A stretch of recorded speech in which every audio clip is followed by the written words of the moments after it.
আমার প্রশ্ন হলো, তোমরা যে বলছো আল্লাহ বড়, কার সাপেক্ষে বড়? কাউকে থাকতে হবে, কোনো ছোটকে থাকতে হবে, তারপর তো তিনি বড় হবেন। কার সাপেক্ষে তিনি বড়? বড় ঘোষণা কে করলো? বড় ঘোষণা কেন? তার মানে তার পাশে আরো কেউ আছে, তার চেয়ে সে বড়?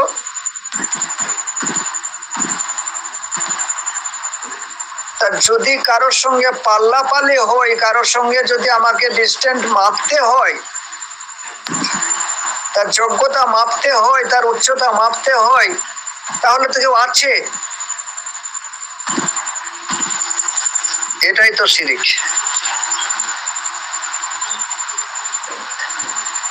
আল্লাহ ছাড়া অন্য কোন সত্তা যে আছে, এটাই তো শিরিক যদি আমি স্বীকার করি। অনেক পীরদের কাছেও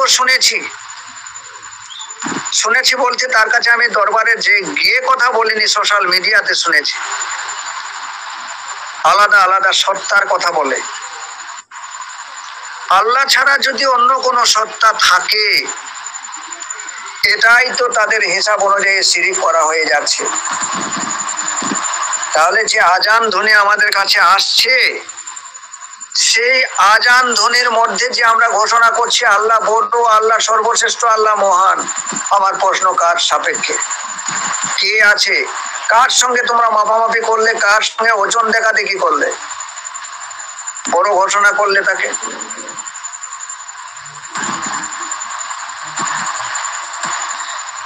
যে কারণে কোনো একটা এপিসোডে আমি বলেছিলাম, আল্লাহ পবিত্র, কোরআনে যখন বলেছে আমার পবিত্রতা ঘোষণা করো, তখন আমি প্রশ্ন তুলেছিলাম কে পবিত্রতা ঘোষণা করবে? পবিত্রতা ঘোষণা কে করবে? একজন কেউ প্রধানমন্ত্রী হবে, সাধারণ মানুষ তো গিয়ে তার প্রধানমন্ত্রীর যে শপথ বাক্য পাঠ করানো হয়, তা তো আর একটা সাধারণ মানুষ গিয়ে করতে পারে না।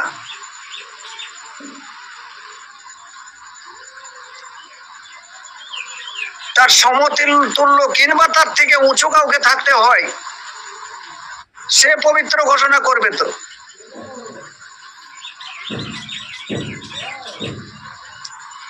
তা মহান রব্বুল আলামিন তিনি মানুষকে এতটাই শ্রেষ্ঠ করে বানিয়েছেন, এতটাই শ্রেষ্ঠ করে বানিয়েছেন, যে শ্রেষ্ঠত্বের কারণে তাকে বললো পবিত্রতা ঘোষণা করে দাও। তুমি পবিত্রতা ঘোষণা করে দিলেই আমি খুশি।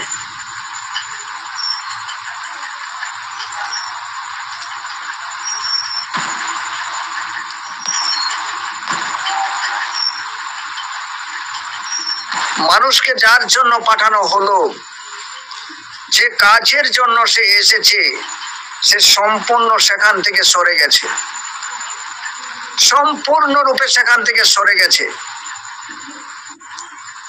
মানুষকে বিপথে চালনা করা হচ্ছে। আজ যেভাবে নামাজ পড়া হলো, এই নামাজ পড়ার সঙ্গে সঙ্গে কিংবা তার 2-4 ঘন্টার মধ্যেই যদি ভালোভাবে বেশ কিছু এলাকা জুড়ে যদি বৃষ্টি হয়েই যেত, কি ঘটনাটা ঘটতো?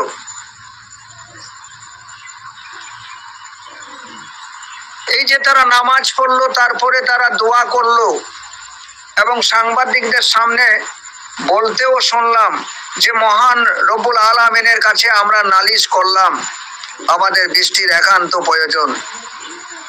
তিনি যদি মনে করেন দিবেন, যদি না মনে করেন দিবেন না, সেটা তিনার ব্যাপার। আরে তুমি যাকে জীবনের সব থেকে বেশি ভালোবাসো, যার কাছে ভরসা রেখে গিয়েছো চাইতে, তুমি তো যাত্রার কাছে চাইতে যাওনি, তাহলে তার প্রতি চাওয়ার মধ্যে দুর্বলতাই বা থাকছে কেন?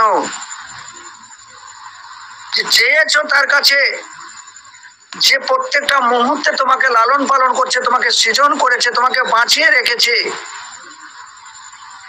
তার প্রতি পূর্ণাঙ্গ বিশ্বাস কোথায়?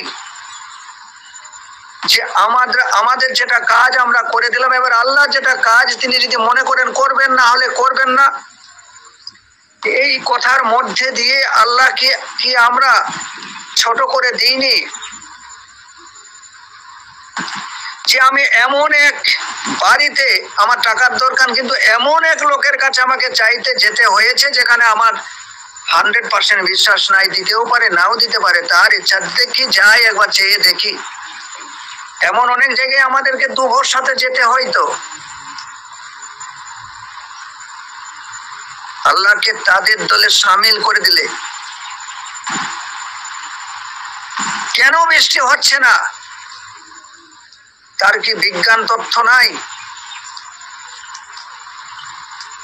বৃষ্টি হওয়া, খরা হওয়া, বন্যা হওয়া, দুর্যোগ হওয়া, যা কিছুই বা হোক না কেন, তা তো একটা সিস্টেমের মধ্যে দিয়ে হয়, তা তো একটা কারণের মধ্যে দিয়ে হয়, কার্যকারণ শৃঙ্খলার মধ্যে দিয়ে হয়। কারণ ব্যতীত তো কিছুই ঘটে না।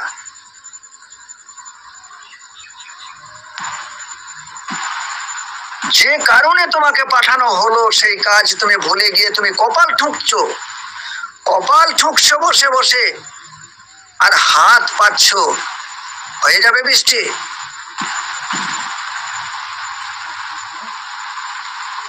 কিন্তু যদি হয়ে যেত তাহলে কি অবস্থা হতো? আমরা বাচ্চা বেলাতে ওই কলা ব্যাং ধরতাম দুটো, আমরাও বাচ্চা বেলায় করেছি। আমাদের 7 বছর, 8 বছর, 9 বছর, 10 বছর এরকমের বয়স যখন, তখন আমরা করেছি কলা। দুটো ব্যাং ধরে নিয়ে আসতাম, কলা ব্যাং, এবং তাদের গায়ে একটু সিঁদুর লাগিয়ে বিয়ে পড়ানো হতো। তারপরে মাথাতে করে বাড়িতে বাড়িতে, আমাদের এখানে মুচি রানী গাওয়া নাকি এ ধরনের কি বেশ একটা ভাষা বলা হতো, আমরা ওই কলা ব্যাঙের বিয়ে নিয়ে একটু নাচানাচি করতাম, বাড়তে বাড়তে যেতাম। বাড়তে বাড়তে গিয়ে ওই ব্যাঙের উপরে পানি ঢেলে দিত, কিছু চাল পয়সা দিত। সেই চাল পয়সাগুলো নিয়ে সেখানে হয়তো বাতাসা হোক, অন্য কোনো জিনিস হোক, পিওরেস হোক, কিনে সেটাকে বিতরণ করে দেওয়া হতো। আমার জীবনে দেখেছি, হয়তো 4 বছর করেছি, 4 বছরের মধ্যে হয়তো 1 বছর 2 বছর যেদিন করেছি, হয়তো 1টার সময় করেছি, 12টার সময় করেছি, 2টোর সময় করেছি, বিকেল 4টের সময় বৃষ্টি হয়ে গেছে। প্রত্যেকবারে হয়েছে এমনটা আমি বলছি না, হয়তো 7 বার 8 বার 10 বার করেছি, তার মধ্যে 1 বার 2 বার হয়ে গেছে। হতেই পারে, হওয়াটা স্বাভাবিক। কিন্তু ওই যে বাচ্চা অবস্থায় যখন ল্যাংটো হয়ে আমরা নাচানাচি করতাম, তখন পাশে থেকে যখন কেউ বলতো যে ওরা ওই মুচুরানিটা করেছিল বলে বৃষ্টিটা হলো, মানুষ বাঁচলো, আমাদের তখন খুব ভালো লেগেছিল। দেখো বাচ্চা অবস্থা, কারণ বুঝতাম না।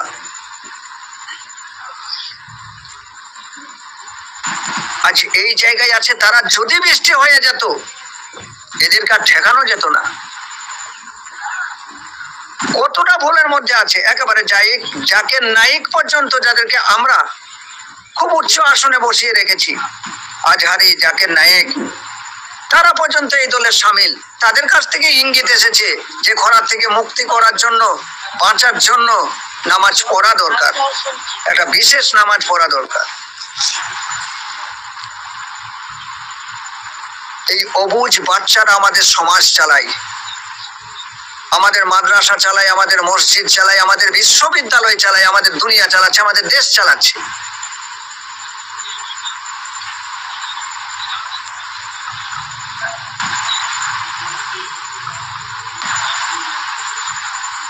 গাছের সঙ্গে প্রাণের সংযোগ, জীবনের সংযোগ। আজ বাড়িতে একটা এসি চালাতে কত টাকা খরচ হচ্ছে, কত টাকা দিয়ে তাকে কিনে আনতে হয়েছে, এবং কত টাকা খরচ হচ্ছে তাকে চালাতে। একটা মাত্র গাছ যে 10টা এসির কাজ করতে পারে, এত দাবদাহ তাপের মধ্যেও গাছের গোড়ায় গিয়ে শান্তি পাওয়া যাচ্ছে। কত বড় জোর এয়ার কন্ডিশন গাছের মধ্যে থাকলে তবে এত উদ্রতার মধ্যেও সে তার শীতলতা ধরে রাখতে পারে।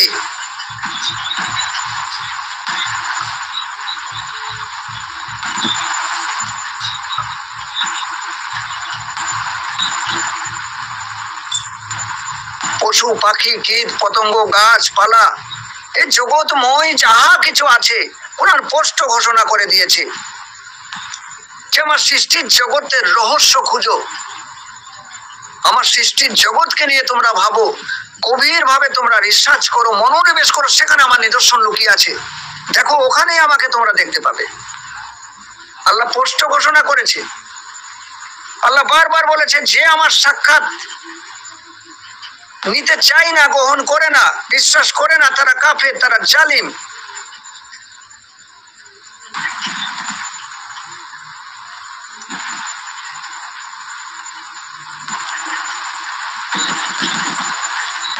আজ দুবাইয়ের মতো জায়গাতে, আরবের মতো জায়গাতে, মরুভূমি এলাকা, সেই রকম একটা জায়গাতে বিশাল ভাবে একটা বন্যা হয়ে গেল, প্রবল বৃষ্টির কারণে বন্যা হয়ে গেল, কোটি কোটি টাকা তাদের ধ্বংস হয়ে গেল।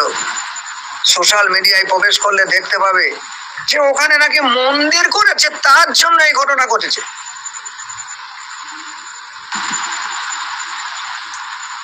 শিক্ষিত যারা, দুনিয়ার শিক্ষিত মানুষেরা এমন কথা বলে,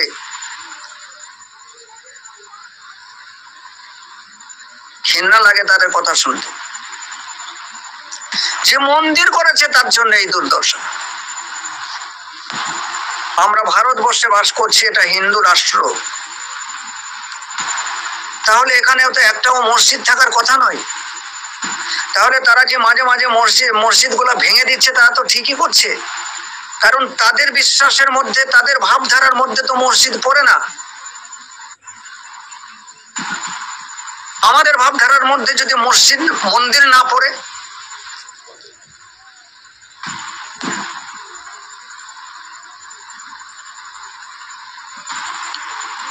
আমাদের কর্তব্য আমরা ভুলে গেছি। ফিল আরদে খলিফা, আল্লাহ খলিফা করে আমাদেরকে পাঠিয়েছে ডাইরেক্ট, তিনি ঘোষণা দিয়েছেন আমরা খলিফা, আমরা প্রত্যেকেই খলিফা। একটা শিক্ষকের কাজ শিক্ষকতা করা, ডাক্তারের কাজ ডাক্তারি করা, একটা ব্যবসায়ীর কাজ হচ্ছে ব্যবসা করা, ঠিক তদ্রূপ খলিফার কাজ খিলাফত। প্রতিনিধির কাজ প্রতিনিধিত্ব করা। কাদের উপরে প্রতিনিধিত্ব করবে? তোমার থেকে যারা দুর্বল, তোমাকে তাদের প্রতিনিধিত্ব করতে হবে। তোমার থেকে যারা দুর্বল, যারা শিশু, নাবালক, যারা অসহায়, তাদের প্রতিনিধিত্ব করতে হবে। আজকে মানুষের কারণেই এই ঘটনা ঘটে চলেছে, মানুষ ধ্বংস করে করে চলেছে। প্রত্যেকটা জায়গাতে মানুষ ধ্বংস করে করে চলেছে, ধ্বংসলীলায় মেতে উঠেছে।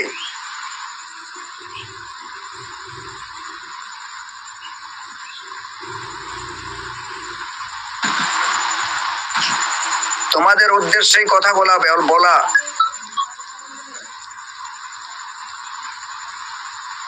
তোমরা প্রত্যেকেই আল্লাহ মনোনীত খলিফা। আমি কি ঘোষণা দেব তোমাদেরকে যে খলিফা হিসাবে? আমি কি বলবো যে তুমি খলিফা, তুমি খিলাফত প্রাপ্ত? আমি কি ঘোষণা দেব? আল্লাহ প্রদত্ত, আল্লাহ ঘোষণা করেছে তোমরা প্রত্যেকেই খলিফা। খিলাফতই তোমাদের কর্ম, তোমরা প্রতিনিধি, আল্লাহর মনোনীত প্রতিনিধি, প্রতিনিধিত্ব করাই তোমাদের কর্ম। যে প্রতিনিধিত্ব করতে এসেছে তারা নিজের স্বার্থের কথা ভুলে যায়। বিশ্বময় যে হাহাকার, যে দুর্দশা, যে দুর্যোগ, ওই পরিস্থিতি চলছে, যেখানে পশুরা, পক্ষীরা, এরা কেউ ঠিক মতো পানিও পাচ্ছে না, তারাও হাহাকারের জ্বলনের এই তাপপ্রবাহের ফলে তারাও, তাদেরও জীবন বাঁচানো দায় হয়ে গেছে। এদের সকলের দায়িত্ব নিতে আমাদেরকে পাঠানো হয়েছিল, সকলের দায়িত্ব নিতে। আমরা যে যেখানে আছি, যে অবস্থায় আছি, যেমন পারবো, যেভাবে পারবো, গাছ প্রত্যেকেই লাগাতে পারবে তা আমি বলতে পারছি না। অনেকজন বিদেশে আছে, তারা প্রতিকূল অবস্থাতে আছে, অনুকূল পরিবেশ তাদের না থাকার কারণে তাদের জীবনে না ঘটতে পারে। কিন্তু যার যার পক্ষে সম্ভব, অবশ্যই করবে। আজ আমি সোশ্যাল মিডিয়ায় আমেরিকার একটা পোস্ট দেখছিলাম, হয়তো সব জায়গায় জিনিসটা নাও থাকতে পারে, কোনো বাড়িতে একটা, কোনো বাড়িতে দুটো সরকার গাছ লাগাচ্ছে বাড়িতে বাড়িতে। যে গাছ সরকার বড় জাতের গাছ লাগিয়ে দিয়ে যাচ্ছে, কিন্তু ওই গাছ কাটার অধিকার ওই বাড়ির মালিকের নাই।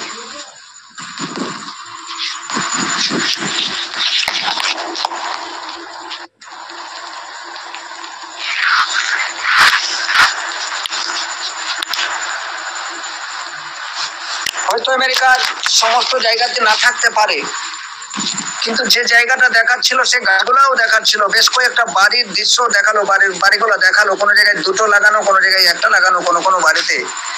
আর ওই গাছ যদি না লাগাতে দেই, তাহলে জরিমানা করা হবে $500। ওই গাছ লাগাতে দাও, না হলে $500 জরিমানা দাও, কিন্তু গাছের মালিকানা তোমার নয়, তুমি গাছ কাটতে পারবে না।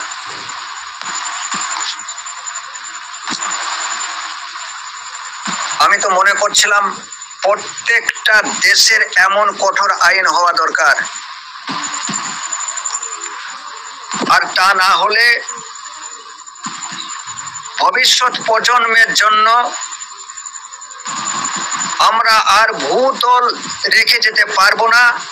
টোটাল পৃথিবীটাই পানিতে শেষ হয়ে যাবে, পানিতে ডুবে যাবে।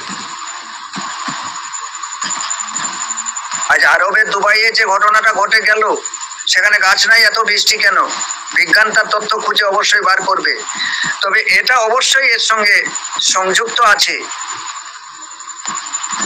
অনিয়মিত ঘটনাগুলাই ঘটবে। যখন প্রকৃতি তার ভারসাম্য হারাবে, তখন যেখানে যা হওয়ার কথা নয় সেখানে তাই হবে, যেখানে যে ওয়েদার হওয়ার কথা নয় সেখানে তাই হবে। সমস্ত কিছুই অনিয়মিত ঘটে যাবে। এমনটাই তো হওয়ার সম্ভব, এটাই ঘটে। শীতের সময় শীত পাবে না, খরার সময় খরা পাবে না, বর্ষার সময় বর্ষা পাবে না। যে দেশে বৃষ্টি হওয়ার কথা সেখানে বৃষ্টি থাকবে না, সেখানে মাটি ফেটে চৌচির হবে। যেখানে বৃষ্টি হওয়ার কথা নয় সেখানে বন্যা হবে। যেখানে ভূমিকম্প হওয়ার কথা সেখানে ভূমিকম্প বন্ধ হবে, যেখানে ভূমিকম্প হওয়ার কথা নয় সেখানে ভূমিকম্প হবে। এমন দুর্ঘটনাগুলাই তো ঘটবে। এর জন্য দায়ী কে? একমাত্র মানুষ।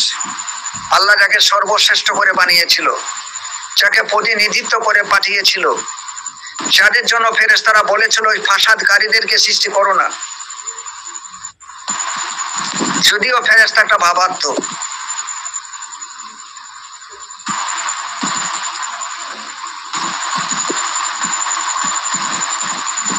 আজ কোথায় নাই। আমি আরো একটা পোস্ট দেখছিলাম, ভালো লাগছিল, শিক্ষণীয় জিনিস যেগুলো দেখি কখনো ভালো লাগে। যে বাংলাদেশ থেকে একজন রোজাদার মানুষ চীনে গিয়েছে সফরে, একজন তাকে ঘুরিয়ে নিয়ে বেড়াবে। সে চীন দেশ চিন না, চীন দেশে গিয়ে সে বন্ধু পেয়েছে, ঘুরিয়ে নিয়ে বেড়াবে। তা বললো যে চলো বন্ধু, তাহলে আমরা ঘুরতে বেরোবোই, তাহলে হোটেলে কিছু খেয়ে নি। বললো না, আমি রোজায় আছি। বললো রোজা মানে কি, উপোস থাকা তো, না খাওয়া তো? বললো হ্যাঁ। বললো কোথা হোক, আপনি চুপ করে লুকিয়ে খেয়ে নেন, লোকের সামনে তো আপনি খাচ্ছেন না, অসুবিধা কি আছে? আপনি চুপ করে লুকিয়ে খেয়ে নেবেন, তাতে অসুবিধা কি আছে? বললো না, আমরা যাকে আল্লাহ বলে মানি তিনি দেখতে পাবেন। বললো তিনি দেখতে পাবেন, তিনি কোথায়? বললো তিনি গোপনে আছেন। আমি যতই লুকিয়ে চুরিয়ে যা কিছুই বা করি না কেন, তিনি সবই দেখেন। আমি লুকিয়ে খেলে তিনি দেখে নেবেন, পাপ হবে, আমি খাবো না। বললো তাহলে তো আপনাদের দেশে নিশ্চয়ই জেলখানা নাই, কারাগার নাই, পুলিশ প্রশাসন নাই? বললো না, এগুলো আছে। বললো কেন? এগুলো তো থাকার কথা নয়। আপনি উপোস করেছেন, আপনি রোজা রেখেছেন, আপনি লুকিয়ে খাবেন, সেটা যদি দেখে নিতে পারে, তাহলে ওই দেশে যারা চুরি করছে, ডাকাতি করছে, সেগুলো দেখে নিচ্ছে তো। একজন আরেকজনকে ওজনে কম দিচ্ছে, ঠকাচ্ছে, এগুলো আল্লাহ তো দেখে নিচ্ছে। তাহলে কোথায় সেই বিশ্বাস? এই ইসলামীয় দেশগুলোয় তো জেলখানা, কারাগার, পুলিশ প্রশাসন এগুলো থাকা তো কোনো মানে হয় না। গোপন আল্লাহ গোপন জিনিস বুঝে নিতে পারে তো। বাংলাদেশের এই লোকটা বেবুক হয়ে গেল, চুপ হয়ে গেল। এতক্ষণ খুব ফলোয়ার করছিল, আমি রোজাদার, আমি রোজা ভঙ্গ করলে আল্লাহ দেখতে পাবে। তোমাদেরকে বলা এই কারণেই, আমি তাদেরকে বলতে যাইনি যে এই যে বর্তমান স্থিতিতে দাঁড়িয়ে আছো, একেবারে প্রেজেন্ট, এখনের কথা বলছি, এক সেকেন্ড পরের কথাও বলছি না, এখন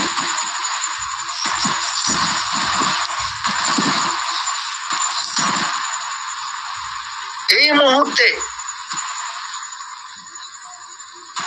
তুমি প্রশান্তিতে আছো তো? এই মুহূর্তে তুমি পূর্ণতায় আছো তো? এই মুহূর্তে তোমার প্রাণের মধ্যে একটা সজলতা ভাব আছে তো? শুধু এই মুহূর্তের কথা বলছি, আমি 5 মিনিট পরের কথা বলছি না, এই মুহূর্তের কথাই আমি বলছি।